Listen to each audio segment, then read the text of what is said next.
സ്വന്തം കർത്തവ്യം മറന്ന് മാറി നിൽക്കാതെ ആ യുദ്ധം നന്നായിട്ട് ചെയ്യാൻ ശ്രമിക്കണമെന്നല്ലേ? അതെ. പക്ഷേ അവരാരും ഡിവോഴ്സിന് വേണ്ടി കോടതിയിൽ കേസ് കൊടുത്തതല്ലല്ലോ. എല്ലാം ഒരുതരം യുദ്ധം തന്നെയാണ് മീര. ഒരാളുടെ ഭാഗത്ത് ന്യായം ഉണ്ടാവുകയും എന്നാൽ അയാൾക്ക് അനീതി മാത്രം കിട്ടുകയും ചെയ്യുന്നത് ശരിയല്ല. ചില അവകാശങ്ങൾ തരാൻ മറ്റുള്ളവർ മടി കാണിച്ചാൽ നമ്മളത് പിടിച്ചു വാങ്ങണം. അതൊന്നും തെറ്റല്ല. ലോകം അങ്ങനെയാണ്. ഏത് പുരാണവും ഇതിഹാസവും എടുത്ത് നോക്കിയാലും തെറ്റ് ചെയ്യുന്നവൻ ശിക്ഷിക്കപ്പെടുന്നതും ചോദ്യം ചെയ്യപ്പെടുന്നതും നമുക്കതിൽ വ്യക്തമായിട്ട് കാണാം. പിന്നെ എന്തിനാ മീര മാത്രം അതൊക്കെ ചെയ്യാൻ മടിക്കുന്നത്?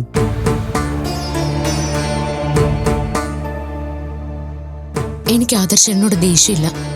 ആദർശനെ തോൽപ്പിക്കണം എന്നുള്ള ചിന്തയും ഇല്ല. എനിക്ക് പ്രത്യേകിച്ചൊന്നും നേടാനും ഇല്ല, നഷ്ടപ്പെടാനും ഇല്ല. പിന്നെ ഞാൻ എന്തിനു വേണ്ടിയാ മത്സരിക്കുന്നത്? എന്തിനു വേണ്ടി യുദ്ധം ചെയ്യണ്ടേ? മീരമോളുടെ മനസ്സിൽ എന്താണെന്ന് മനസ്സിലാക്കിയിട്ടാണ് ഞാനും നിൽക്കുന്നത്. അതുകൊണ്ടാ ഞാൻ മോളെ എതിർക്കാത്തത്. ഭാര്യയും ഭർത്താവും യുദ്ധം ചെയ്തും കേസ് കൊടുത്തുമല്ല ഒരാൾ മറ്റൊരാളെ ജയിക്കേണ്ടത്. അത് സ്നേഹം കൊടുത്തായിരിക്കണം. അങ്ങനെയാണെങ്കിൽ അവരുടെ ജീവിതം എത്ര സുന്ദരമായിരിക്കും എന്നൊന്ന് ആലോചിച്ച് നോക്കിയേ. ഇതൊക്കെ പറയുന്നത് കേൾക്കാനും ആലോചിച്ച് നോക്കാനും കൊള്ളാം. പക്ഷേ ഒരിക്കലും പ്രാക്ടിക്കൽ ആവില്ല. മനുഷ്യർക്ക് സ്നേഹിക്കാനും സ്നേഹം പ്രകടിപ്പിക്കാനും മടിയാണ്. അതിന് തയ്യാറായാൽ തന്നെ ഈ ലോകത്ത് ഒരുപാട് പ്രശ്നങ്ങൾ അവസാനിക്കും. ഇതാണ് ഹരിയേട്ടന്റെ കുഴപ്പം. ഇവിടെ ആവശ്യത്തിൽ കൂടുതൽ പ്രശ്നങ്ങളുണ്ട്. മീരയുടെ ജീവിതം തന്നെ ഇനി എങ്ങോട്ട് പോകുമെന്ന് അറിയാതെ നിൽക്കുക. അതിനിടയിലാ ലോകം നന്നാക്കാനുള്ള പ്ലാനും കൊണ്ടുവരുന്നത്.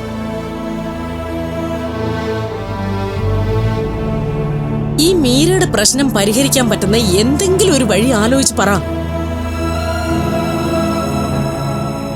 ആരും ഇനി ആ വഴിക്ക് ചിന്തിക്കണ്ടെന്നും അതിനുവേണ്ടി ശ്രമിക്കണ്ടെന്നും ഒക്കെ ഞാൻ നേരത്തെ മുതലേ പറയുന്നതാ. കോടതി വിധി എന്തായാലും അത് ആദർശന് അനുകൂലമായിട്ടേ വരൂ.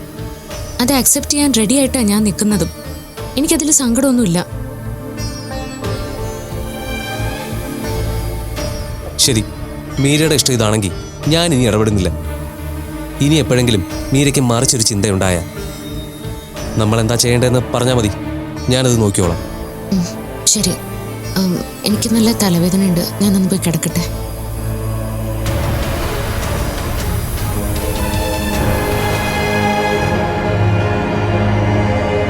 മീരമോൾക്ക് നല്ല വിഷമമുണ്ട്.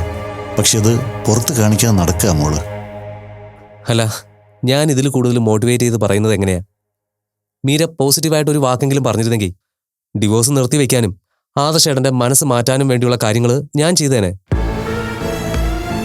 ഒന്നും ചെയ്യണ്ടെന്ന് മീര പറഞ്ഞ പിന്നെ നമുക്കൊന്നും ചെയ്യാൻ പറ്റില്ലല്ലോ. അതെ, ഈശ്വരൻ എന്തോ കരുതി വെച്ചിട്ടുണ്ട്. അതാ നമ്മൾ ഈ രീതിയിൽ ചിന്തിക്കുന്നത്.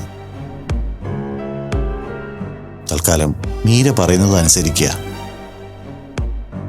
ബാക്കിയൊക്കെ ഭഗവാന്റെ തീരുമാനം പോലെ നടക്കും. അതെന്താണെന്ന് നമുക്കപ്പം കാണാം.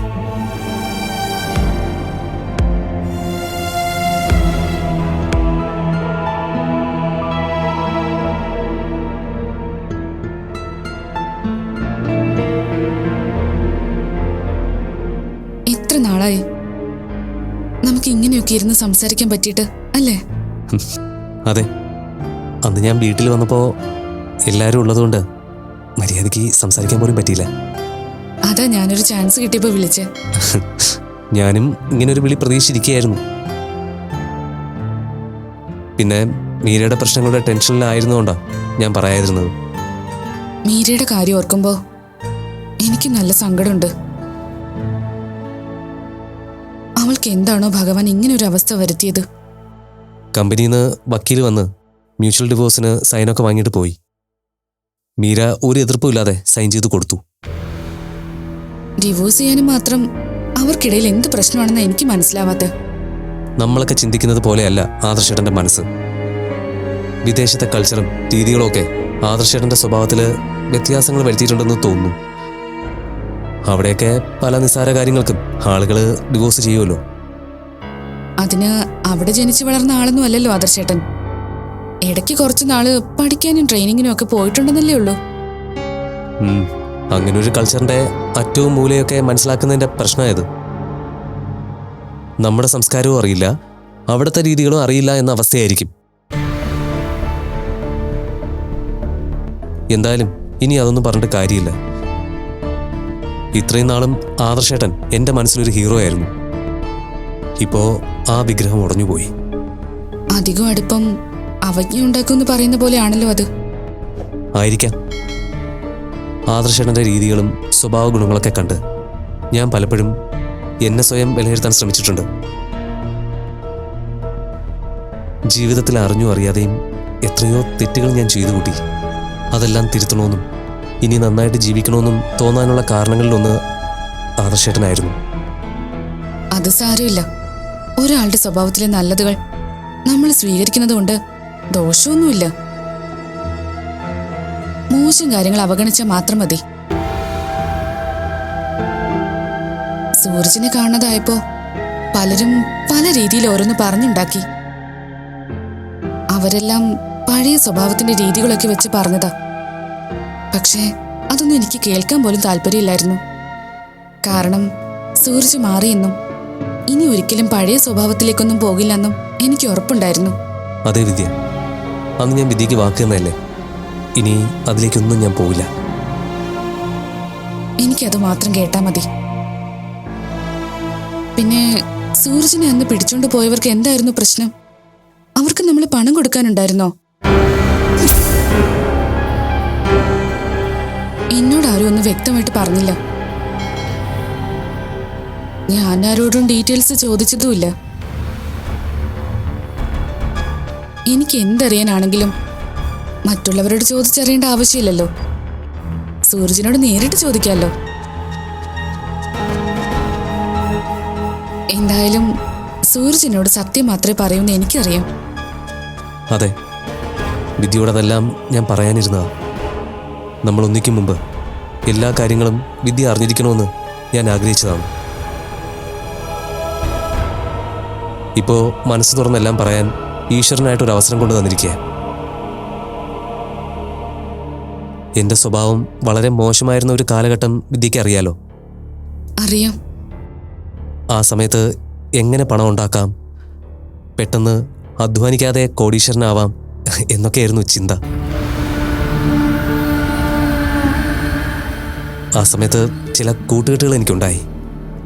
അവരുടെ ഉപദേശം കൂടി ആയപ്പോൾ ഞങ്ങളൊരു വലിയ തെറ്റ് ചെയ്യാൻ തീരുമാനിച്ചു. മീര പൂജിച്ചിരുന്ന വിഗ്രഹം നൂറ്റാണ്ടുകൾ പഴക്കമുള്ളതാണെന്നും അത് വിറ്റ കോടികൾ കിട്ടുമെന്നും അറിവ് കിട്ടി.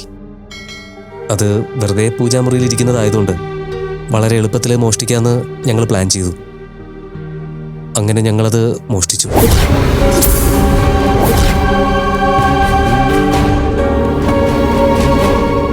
അന്ന് വിഗ്രഹം വാങ്ങാൻ വന്നവർ 30 ലക്ഷം അഡ്വാൻസ് ആയിട്ട് തന്നു. അവരാ ഇപ്പോൾ എന്നെ പിടിച്ചു വെച്ച് പണം ആവശ്യപ്പെട്ടത്.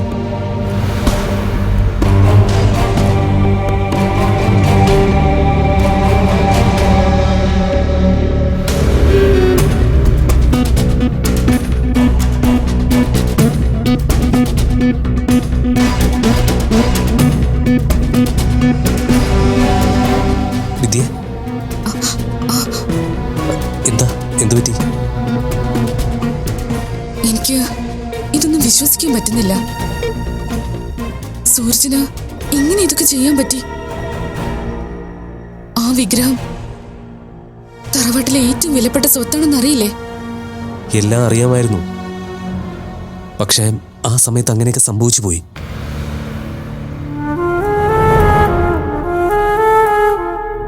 എല്ലാ സത്യങ്ങളും വിദ്യയോട് പറഞ്ഞപ്പോൾ ശരിക്കും എൻ്റെ മനസ്സിലെ ഭാരം ഒഴിഞ്ഞതുപോലെ തോന്നുക. പക്ഷേ എന്റെ മനസ്സിലെ ഭാരം കൂടുകയാ ചെയ്തേ. മനസ്സിലായി. ചില സത്യങ്ങൾ ഉൾക്കൊള്ളാൻ മനസ്സ് സമയമെടുക്കും.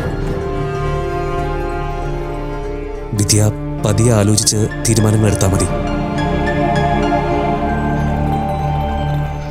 പിന്നെ ഈ കാര്യങ്ങൾ താൻ വീട്ടിൽ പറയണം. അവരും എല്ലാം അറിയണമെന്നാ ഞാൻ ആഗ്രഹിക്കുന്നത്. കഴിഞ്ഞ കാലത്തെ തെറ്റുകൾ ഒളിച്ചു വയ്ക്കുമ്പോൾ അത് നാളൊരു പ്രശ്നമായിട്ട് ജീവിതത്തിലേക്ക് കടന്നു വന്നേക്കാം. അന്ന് ചിലപ്പോൾ അത് തിരുത്താൻ പറ്റാത്ത ഒരു അപരാധമായിട്ട് ജീവിതകാലം മുഴുവനും ചുമക്കേണ്ടി വരും. ഇപ്പോൾ എല്ലാ സത്യങ്ങളും എല്ലാവരും അറിഞ്ഞ് ഭാരമില്ലാത്ത മനസ്സോടെ സന്തോഷമായി ഒന്നിച്ചാലും പിരിഞ്ഞാലും അതിന് ഒരർത്ഥം ഉണ്ടാവും. അതെന്താണെന്ന് താൻ തന്നെ തീരുമാനിച്ച് പറഞ്ഞാൽ മതി. ഞാൻ പൊക്കോട്ടെ?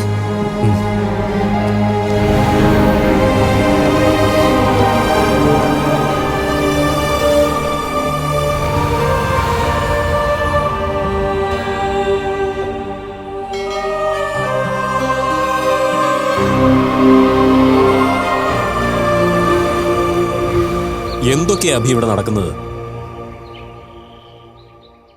എന്നെ അഭി ജാമ്യത്തിൽ ഇറക്കുമ്പോൾ നമ്മൾ തമ്മിലൊരു ധാരണ ഉണ്ടായിരുന്നു. ഇപ്പൊ അതെല്ലാം മാറിയോ?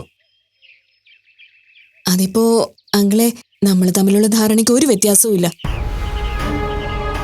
പക്ഷേ അങ്കിള് ജയിലിൽ നിന്ന് ഇറങ്ങുമ്പോൾ ഉള്ള സാഹചര്യമല്ല ഇപ്പൊ നമുക്കുള്ളത്.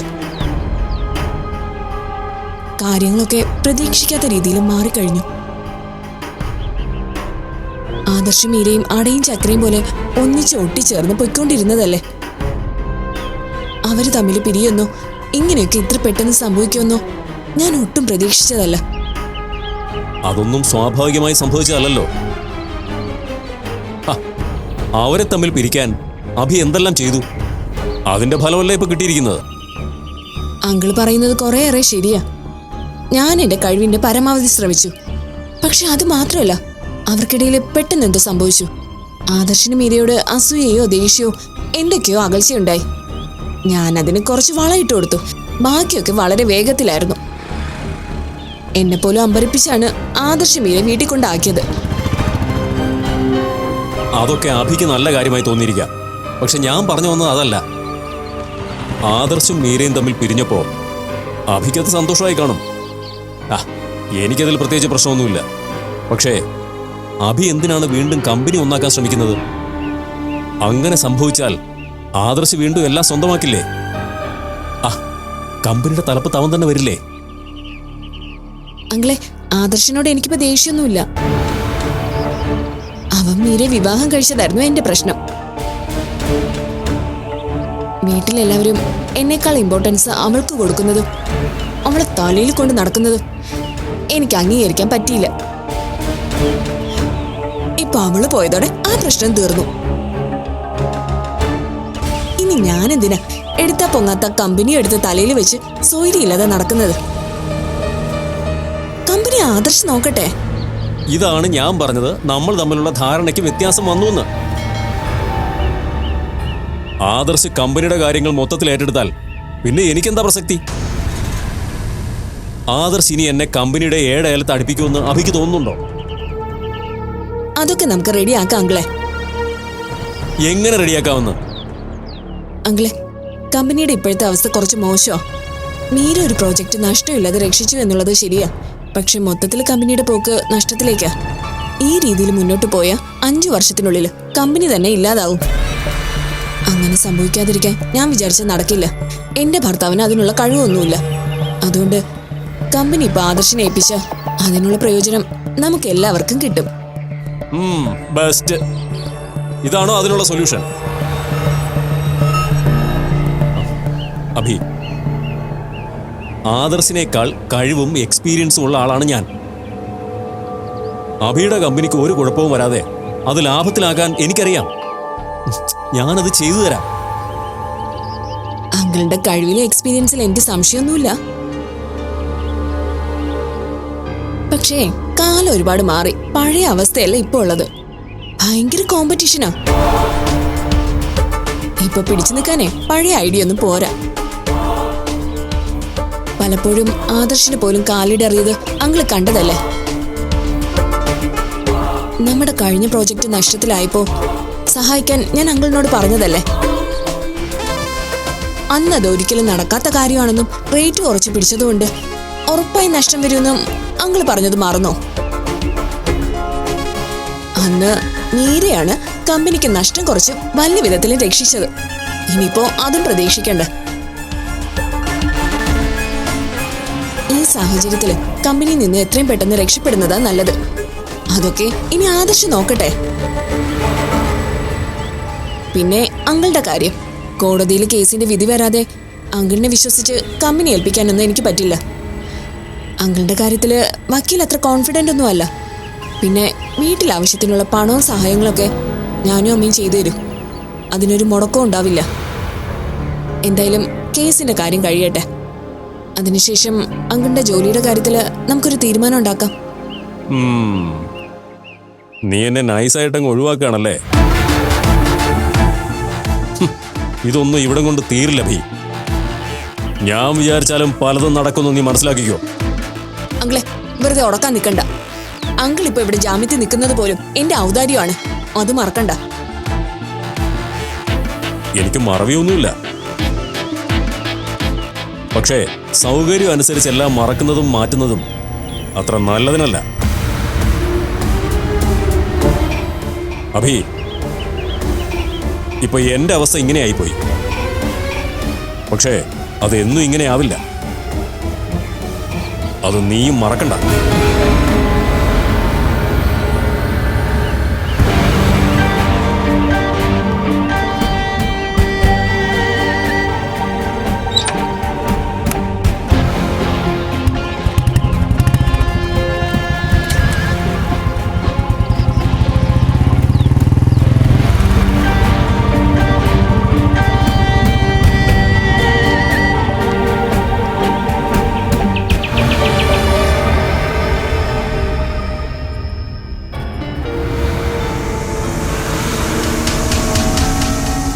സൂരജും കൂടി ചേർന്നാണ് നമ്മുടെ വിഗ്രഹം മോഷ്ടിച്ചതെന്ന് എനിക്ക് വിശ്വസിക്കാൻ പറ്റുന്നില്ല.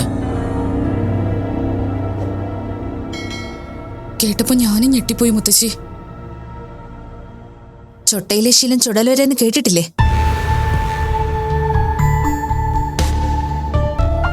സൂരജിന്റെ സ്വഭാവത്തിൽ മാറ്റം വന്നെന്നൊക്കെ പറഞ്ഞിട്ട് ഇപ്പൊ കണ്ടോ, അവനൊരു മാറ്റവും വന്നിട്ടില്ല. അങ്ങനെ അല്ല അമ്മേ, സൂരജ് ഇത് മുൻപ് ചെയ്ത കാര്യമല്ലേ.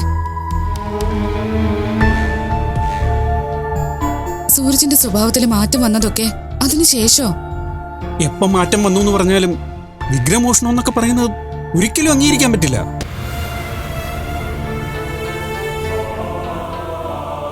ക്രിമിനൽ ചിന്തകളും ശീലങ്ങളും ഒരാളുടെ ഉള്ളിലുണ്ടെങ്കിൽ അനുകൂലമായ സാഹചര്യങ്ങൾ ഉണ്ടാവുമ്പോൾ അത് വെളിയിൽ വരുമെന്ന് കഴിഞ്ഞ ദിവസം കൂടി ഏതോ ഒരു ചാനൽ ചർച്ചയിൽ ആരോ ഇരുന്ന് പറയുന്ന കേട്ടായിരുന്നു. എന്നാലും ഇത്ര മനസാക്ഷിയില്ലാതെ പെരുമാറാൻ സൂരജിന് എങ്ങനെ മനസ്സ് വന്നു? അത് കിട്ടിയതു മുതൽ മീര ആ വിഗ്രഹം എത്ര ഭക്തിയോടെയും ശ്രദ്ധയോടെയും പൂജിച്ചു വരുന്നത്. അത് വിറ്റാ കിട്ടുന്ന പണത്തിന്റെ അളവ് ഓർക്കുമ്പോ മറ്റുള്ളവരുടെ ദുഃഖമൊന്നും അവന്റെ മുന്നിൽ വന്നിട്ടുണ്ടാവില്ല. എന്നാലും എന്റെ മോൾക്ക് ഇങ്ങനെ ഒരുത്തരാണല്ലോ സ്നേഹിക്കാൻ തോന്നിയത്.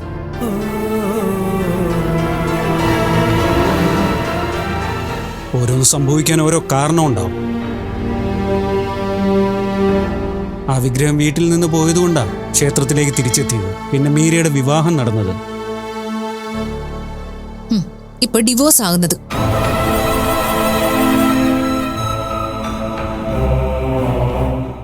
പറയുമ്പോ അതുകൂടി പറയണ്ടേ? അല്ലാതെ ഒന്ന് രണ്ട് നല്ല കാര്യങ്ങൾ പറഞ്ഞ് അവനെ പരിശുദ്ധനാക്കാൻ പറ്റുമോ? ഞാൻ അവനെ പരിശുദ്ധനാക്കാൻ വേണ്ടി പറഞ്ഞൊന്നുമല്ല. അവൻ മോഷണം നടത്തിയതിന്റെ പേരിൽ ആർക്കെന്ത് ഗുണമുണ്ടായാലും അവൻ ചെയ്തത് തെറ്റല്ലാതെ ആകുന്നുമില്ല. പക്ഷെ ഒരു സംഭവത്തിൽ നിന്ന് ചങ്ങലയുടെ കണ്ണികൾ പോലെ മറ്റു പല സംഭവങ്ങളും ഉണ്ടാകുന്നതിനെ കുറിച്ച് ഞാൻ ഓർത്തുപോയതാ. അതല്ലെങ്കിലും ഒന്നിന്റെ തുടർച്ചയായാലേ മറ്റൊന്ന് സംഭവിക്കൂ. അതെ, സൂരജിന് എല്ലാം നമ്മളെ അറിയിക്കണമെന്ന് ആഗ്രഹം ഉണ്ടായിരുന്നു. അതുകൊണ്ടാ എന്നോട് എല്ലാം തുറന്നു പറഞ്ഞത്.